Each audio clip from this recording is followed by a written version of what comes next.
a couple of my favorites. And, yeah, well, here we go. What a beautiful blue.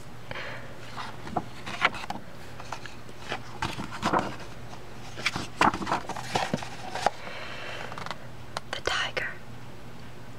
Tiger, tiger, burning bright in the forests of the night, what immortal hand or eye could frame thy fearful symmetry? In what distant deeps or skies burnt the fire of thine eyes? On what wings dare he aspire? What hand dare seize the fire? And what shoulder and what art could twist the sinews of thy heart? And when thy heart began to beat, what dread hand and what dread feet? What the hammer, what the chain, in what furnace was thy brain? What the anvil, what dread gasp, dare its deadly terrors clasp? When the stars threw down their spears and watered heaven with their tears, did he smile his work to see? Did he who made the lamb make thee? Tiger, tiger, burning bright in the forests of the night, what immortal hand or eye did dare frame thy fearful symmetry? William Blake. Yeah, that one has a nice rhythm to it. I'm sorry if I'm not the best poetry reader. Now here's a classic. I think, Starkey Whispers did this, and she probably did a much better job than I did, but I love it. It's Lewis Carroll. It's classic. Starkey Whispers, if you're watching this, which you probably aren't, but I love you, you're fantastic. The Jabberwocky. 'Twas brillig, and the slithy toves did gyre and gimble in the wave, all mimsy where the borogoves and the moma wraths outgrave. Beware the Jabberwock, my son, the jaws that bite, the claws that catch. Beware the Jubjub bird, and shun the frumious bandersnatch. He took his forball sword in hand, long time the Manx home foe he sought. So rested he by the dum-dum tree, and stood a while in thought. And as in uffish thought he stood, the Jabberwock, with eyes of flame, came whiffling through the tulgey wood, and burbled as it came. 1, 2, 1, 2, and through the vorpal wade went snicker-snack. He left it dead, and with its head he went galumphing back. And hast thou slain the Jabberwock? Come to my arms, my beamish boy, O frabjous day, Callooh, Calais, he chortled in his joy.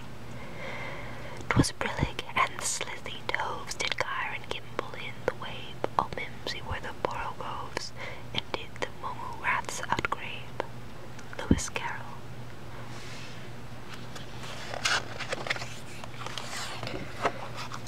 Okay, so this one, I don't speak French, so I apologize if my pronunciation is awful. La belle dame sans merci. Oh, what can ail thee, knight-at-arms, alone and palely loitering? The sedge has withered from the lake, and no birds sing. Oh, what can ail thee, knight-at-arms, so haggard and so woe-begone? The squirrel's granary is full, and the harvest's done. I see a lily on thy brow, with anguish moist and fever-dew, and on thy cheeks a fading rose fast withereth the dew. I met a lady in the meads, full beautiful, a fairy's child. Her hair was long, her foot was light, and her eyes were wild. I made a garland for her head, and bracelets too, and the fragrant zone. She looked at me as she did love, and made sweet moan.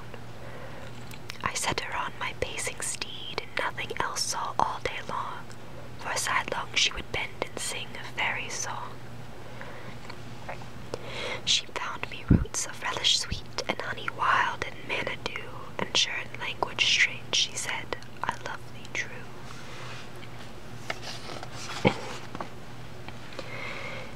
She took me to her elfin grot, and there she wept and sighed full sore, and there I shut her wild eyes with kisses for. And there she lulled me asleep, and there I dreamed a woe betide, the latest dream I ever dreamt on the gold hillside. I saw pale kings and princes too, pale warriors, death pale were they all. They cried, La belle dame sans merci, they hath in thrall. I saw their starved lips in the gloam, with horrid warning gaped wide, and I awoke and found me here on the cold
tastes like marmalade instead. The dairymaid said fancy, and went to her majesty. She curtsied to the queen, and she turned a little red. Excuse me, your majesty, for taking of the liberty, but marmalade is tasty if it's very thickly spread. The queen said, oh, and went to his majesty.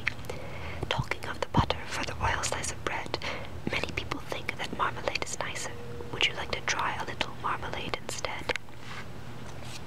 The king said, bother, and then he said, oh dearie me. The king sobbed, oh dearie me, and went back to bed. Nobody, he whimpered, could call me a fussy man. I only want a little bit of butter for my bread. The queen said, there, there, and went to the dairymaid. The dairymaid said, there, and went to the shed. The cow said, there, I really didn't mean it. Here's milk for his porringer and butter for his bread. The queen took the butter and brought it to his majesty. The king said, butter, eh, and bounced out of bed. Nobody, he said, as he kissed her tenderly. Nobody, he said, as he slid down the banisters. Nobody, my darling, could call me a fussy man, but I do like a little bit of butter to my bread. A. Milne. I think my favorite one's the last one. Yes. There's one I missed, so I have a little time, so I'll go back. A Smuggler's Song. If you wake at midnight and hear a horse's feet, don't go drawing back the blind or looking in the street. Them that asks no questions isn't told a lie. Watch the wall, my darling, while the gentlemen go by.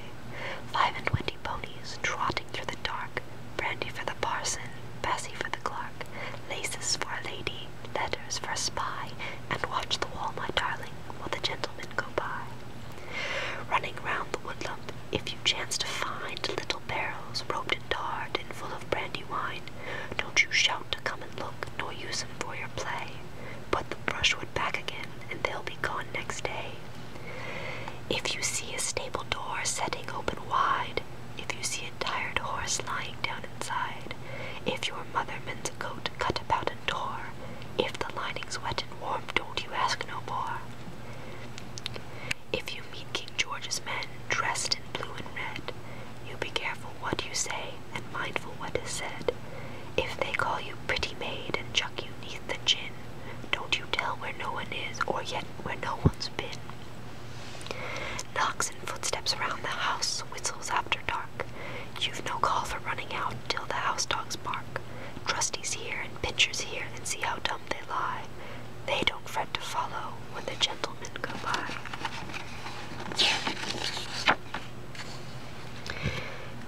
If you do as you've been told, likely there's a chance you'll be given a dainty doll all the way from France, with a cap of Valenciennes and a velvet hood, a present from the gentleman, along of being good. 25 ponies trotting through the dark, brandy for the parson, bassy for the clerk. Them that asks no questions isn't told a lie. Watch the wall, my darling, while the gentlemen go by. By Rudyard Kipling. So, there's this one poem that I marked, but I guess I must have missed. But yeah, aren't the colors just great in this? Ah, here it is. The Riddling Knight. There were 3 sisters fair and bright, Jennifer, Gentle, and Rosemary, and they 3 loved one valiant knight, as the doe flies over the mulberry tree. The eldest sister let him in, and barred the door with a silver pin. The second sister made his bed, and placed soft pillows under his head. Sorry. The youngest sister that same night was resolved to wed with this valiant knight. And if you can answer questions 3, oh then, fair maid, I'll marry with thee. Oh, what is louder nor a horn, or what is sharper nor a thorn, or what is heavier nor the lead, or what is better nor the bread, or what is longer nor the way, or what is deeper nor the sea? Oh, shame is louder nor a horn, and hunger is sharper nor a thorn. Oh, sin is heavier nor the lead, the blessing's better nor the bread. Oh, the wind is longer nor the way, and love is deeper nor the sea. You have answered right my questions